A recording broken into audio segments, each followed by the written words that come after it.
I think if we take a few steps back to roughly 2018, this was when TikTok first emerged as a social network. Its background is it's a spin-off of Douyin. Douyin is a Chinese social network, and it's kind of the Chinese version of TikTok. And what it did is it bought a popular social network for younger users here out in the West called Musical.ly. So Musical.ly is the origins of TikTok, but it became Chinese owned. And users and governments, especially in Western economies, started to get concerned that the Chinese government were harvesting data from users' phones, looking at user activity, and maybe even shaping what users see on TikTok. So it's all about concerns whether the Chinese owners are using the apps that we use here in the West day to day and manipulate them in certain ways.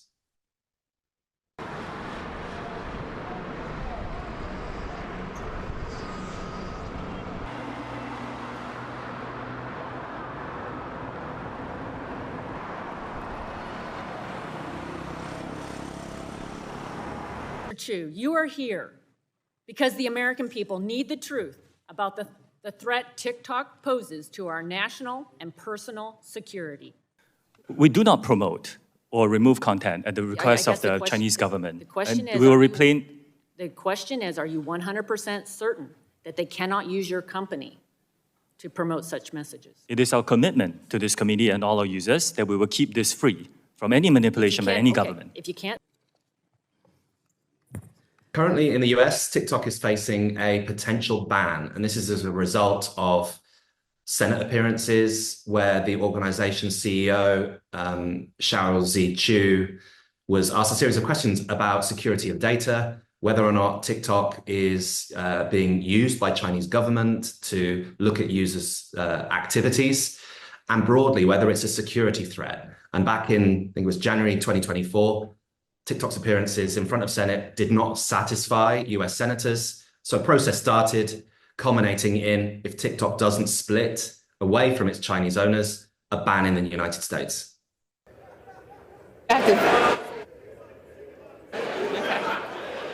On this vote, the yeas are 352, the nays are 65. One present, 2/3 being in the affirmative. The rules are suspended, the bill is passed, and without the objection, the motion to reconsider is laid on the table. Okay. Thank you. TikTok is a threat to our national security because it is owned by ByteDance, which does the bidding of the Chinese Communist Party. We know this because ByteDance leadership says so, and because Chinese law requires it. This bill therefore forces TikTok to break up with the Chinese Communist Party. It does not apply to American companies. It only applies to companies subject to the control of foreign adversaries defined by Congress. Lucky reserves, the gentlewoman from Washington is recognized.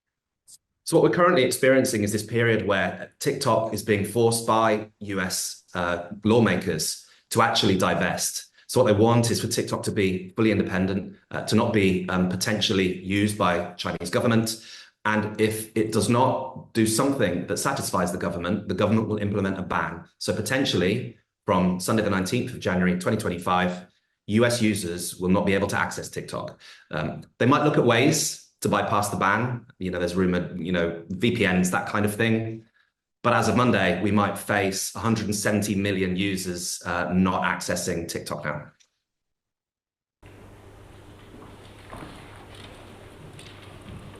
美国众议院通过的这个法案，让美国站在了公平竞争原则和国际经贸规则的对立面。如果所谓国家安全的理由可以用来任意打压别国的优秀企业，那就毫无公平正义可言。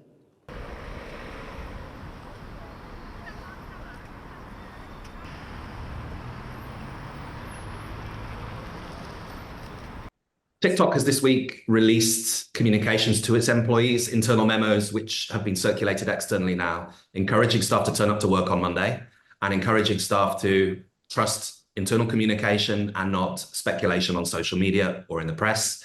But as far as we know, staff are all still turning up to work in TikTok's US offices on Monday. TikTok is saying that there's a plan, but it's not saying what the plan is, probably because it's going to be right down to the line.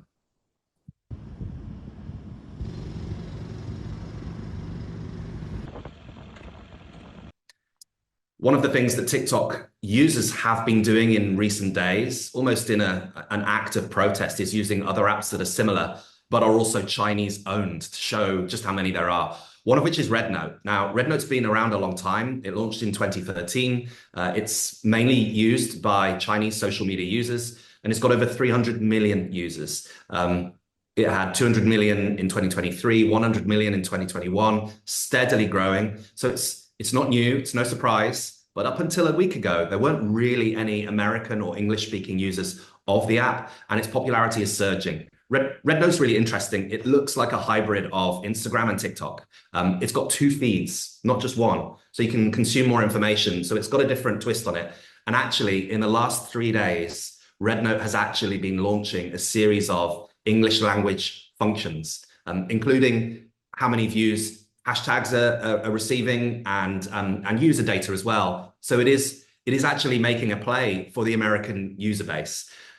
So senators should be aware that unless they're going to ban every app they don't like the look of, users are going to vote with their feet.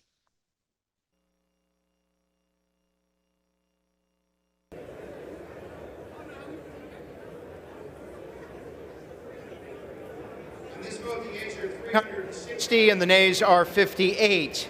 The bill is passed without objection. A motion to reconsider is laid on the table. RedNote has received investment for a number of high-profile technology companies, including Alibaba and Tencent, which are also Chinese. So I think fast forward a few months, I wouldn't be surprised if RedNote comes under the same scrutiny that TikTok has over the last 2 years.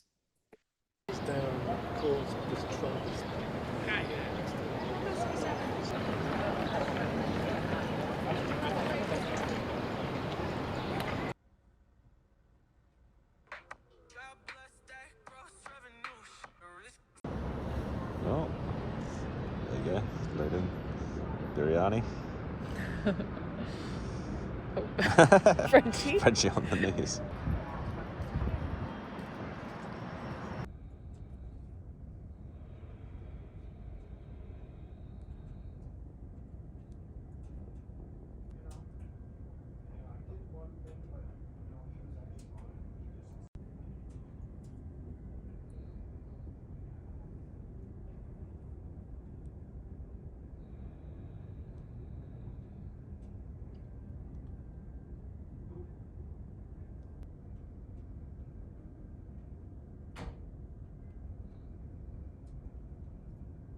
Has global ambitions. It's changing its functions so that it's English language user friendly.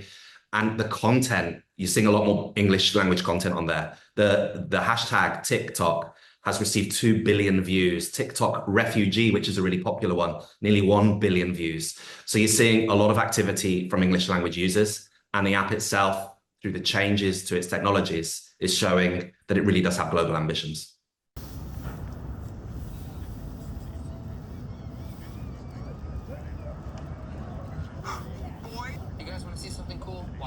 Someone please tell me how it's 2020.